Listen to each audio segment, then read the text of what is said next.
తీసుకున్నారు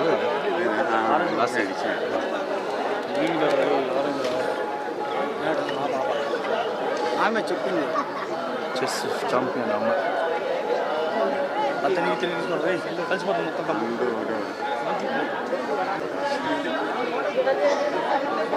సంక్రాంతి శుభాకాంక్షలు. ఫ్యామిలీ అందరితో ఈ సంక్రాంతికి తిరుమలకి రావడం జరిగింది.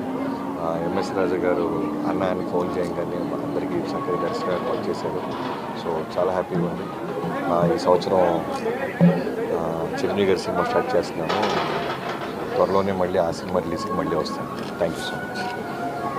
శుభాకాంక్షలు అండి. పండగకి స్వామివారి దగ్గర దర్శించుకోవడానికి వచ్చాం కుటుంబ సమేతంగా. చాలా ఆనందంగా ఉంది అండ్ ఆశీర్వాదం అందరి ఆశీర్వాదంతో ఇంకా పైకి వెళ్ళాలని కోరుకుంటున్నాను. ఉన్నాయండి. లైక్ 2026 చాలా ఇంపార్టెంట్ ఇయర్, అందుకనే స్వామివారి దర్శనానికి వచ్చాము. అండ్ మా పాపతో ఫస్ట్ టైం వచ్చాను. పుట్టినాక ఇదే ఫస్ట్ టైం కుదిరింది మా అందరికీ. సో చాలా ఆనందంగా ఉందండి. Okay madam, thank you.